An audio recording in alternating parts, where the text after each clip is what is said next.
Hello, this is Miss Schrader. Today we're going to be talking about another famous um, Renaissance artist. This is Rembrandt von Rijnen. I probably said his last name wrong. The good news is that everybody just calls him Rembrandt, so that's what we're going to call him.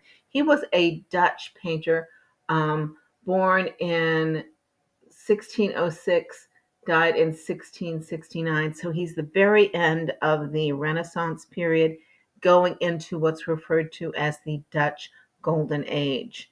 My students, you're going to need a piece of paper and something to write with. You want to take notes, and then you're going to give me between 7 and 10 sentences about what you found interesting, educational, and important about the works of Rembrandt. So Rembrandt did a lot of different kinds of art. He was very prolific. He did a lot of work. So he has a huge body of work. And he did a lot of self portraits. This particular one is a self portrait from, I believe it's 1642, showing himself. And so we get to see him in various different portraits throughout his life. This painting is called Calming the Storm, and it is considered to be one of Rembrandt's only landscape pieces, one of his only pieces that is showing a lot of nature in it. And it was painted in 1632, and it is based on the Gospel of Matthew, in which Jesus and his followers are traveling in a boat on the Sea of Galilee, and a storm comes along, and Jesus tells the sea to be calm, and the sea calms down, and his followers realize he's Jesus. Jesus is shown kneeling sort of on the right side of the boat. You can see some of his group are absolutely in a panic. They think the boat will probably go down and they'll sink. One of the interesting things here is the difference between light and dark.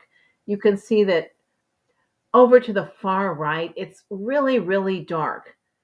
As you get to the area where Jesus is with some of his followers, it's a little lighter. And then you get an area where it looks like the sun is breaking through the clouds and it's becoming clearer. Ironically enough, that is the area where most of the people are in an absolute panic. So rather than it being calm and quiet in the place where the light is, it's actually calmer and quieter in a place where it's a little bit more dark. Rembrandt was a financially successful artist during his lifetime, which was very rare then. It's still rare today.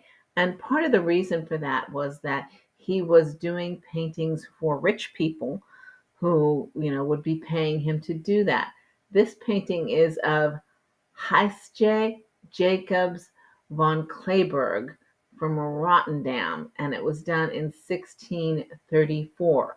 So he's done her portrait, presumably for her family, and she is a wealthy lady, so he's being paid to do this.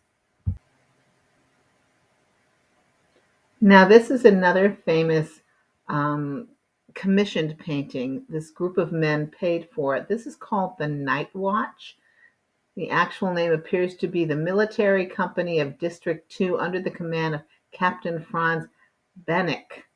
And so these group of men paid for him to do their painting. This was done in 1642. It's oil on canvas. And if you look at it, it's in some ways hysterically funny. Over on the right side, you can see a man all in black with his black hat and everything, and he's put out his arm. Can you see the man behind his arm where you just see his hat, his eyes, and his nose? Think about it. This man has paid to have his painting done, and this is all you can see of him. So, this painting has a huge number of people, a lot of them in movement, a lot of them sitting in grand gestures. I'm left to wonder about this person who looks like an angel, sort of towards the left side. And we've got what looks to be a little person, a midget, way over on the left. Um, all of these people have been identified, by the way. Their names were given so we know exactly who they were.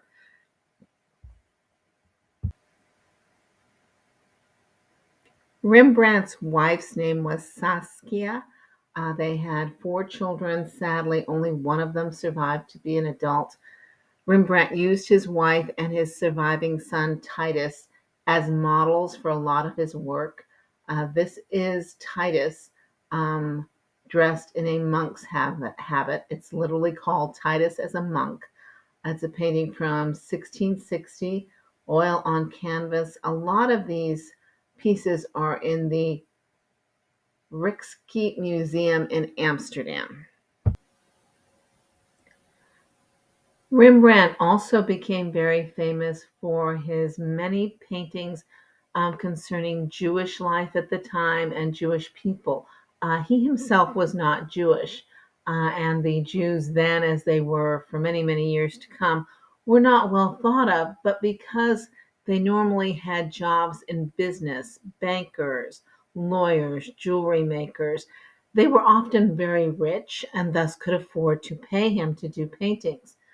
This is called The Jewish Bride. It was done between 1665 and 1669. We don't actually know if a Jewish family or Jewish couple came in to pose for this painting. There are various different people who are said to be the man and woman in the picture. This painting was also a little bit controversial in its day. This is called The Anatomy Lesson of Dr. Nicholas Tulp, and it was painted in 1632. It is showing the gentleman on the far right, that's the doctor. He's giving a lesson in anatomy. In other words, he's opening up this body so that his students can see it at a time when a great many people still thought it was really not the thing to do to cut up a human body after its death in order to examine it.